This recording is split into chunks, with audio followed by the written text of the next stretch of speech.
ಕೇಳ್ತೀವಿ. ಏನಂತ?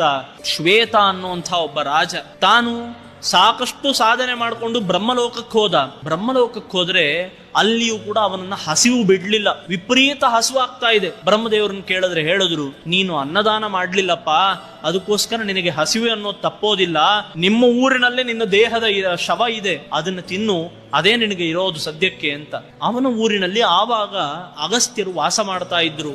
ಆ ಶ್ವೇತ ಅನ್ನೋ ರಾಜ ಅಲ್ಲಿಗೆ ಬಂದಾಗ ಅವನು ಒಂದು ಕೆರೆಯಲ್ಲಿ ಅವನ ದೇಹ ಇದೆ, ದೇಹವನ್ನ ತಗೊಂಡು ತಿಂತಾ ಇದ್ದಾನೆ. ಅಗಸ್ತ್ಯರಿಗೆ ಬಹಳ ವಿಚಿತ್ರ ಅನ್ನಿಸ್ತು. ಇದೇನು, ಯಾವುದೋ ದೇಹ ತಿಂತಾ ಇದ್ದಾನಲ್ಲ, ನೋಡ್ಲಿಕ್ಕೆ ಬಹಳ ಚೆನ್ನಾಗಿದ್ದಾನೆ, ಯಾರೋ ಗಂಧರ್ವ ಇದ್ದಂಗಿದ್ದಾನೆ, ನೋಡಿದ್ರೆ ಯಾವುದೋ ದೇಹ ತಿಂತಾ ಇದ್ದಾನೆ, ನಿನಗೇನ್ ಬಂತಪ್ಪ ಇಂಥದ್ದು ಅಂತ ಕೇಳಿದ್ರು. ಅದಕ್ಕೆ ಅವನು ತನ್ನ ಕತೆ ಹೇಳ್ದ, ಇಲ್ಲ ನಾನು ದಾನ ಮಾಡ್ಲಿಲ್ಲ, ಅನ್ನದಾನ ಮಾಡದೇ ಇರೋ ಪ್ರಭಾವದಿಂದ ನನ್ನ ದೇಹವನ್ನೇ ನಾನು ಕಿತ್ಕೊಂಡು ತಿನ್ನುವಂತ ಪ್ರಸಂಗ ಬಂದ್ಬಿಟ್ಟಿದೆ, ದಯವಿಟ್ಟು ನೀವೇ ಏನಾದ್ರು ಒಂದು ಪರಿಹಾರ ಹೇಳಿ. ಅವಾಗ ಬ್ರಹ್ಮಲೋಕಕ್ಕೆ ಹೋಗಿ ಅಲ್ಲೊಂದು ಬ್ರಹ್ಮದೇವರ ಕೈಯಿಂದ ಒಂದು ಸುಂದರವಾದ ಹಾರವನ್ನ ತರಿಸ್ತಾರೆ. ನೋಡು, ನೀನ್ ಇದನ್ನ ಸೀದಾ ಸಮರ್ಪಣೆ ಮಾಡ್ಲಿಕ್ಕೆ ಸಾಧ್ಯ ಇಲ್ಲ, ನಿನಗೆ ಎಷ್ಟು ಬೇಕೋ ಅಷ್ಟು ಪುಣ್ಯ ಬೇಕಲ್ವಾ, ಅದಕ್ಕೆ ನನ್ನ ಕೈಯಲ್ಲಿ ಕೊಡು, ನಾನು ಇದನ್ನ ರಾಮನಿಗೆ ಸಮರ್ಪಣೆ ಮಾಡ್ತೀನಿ.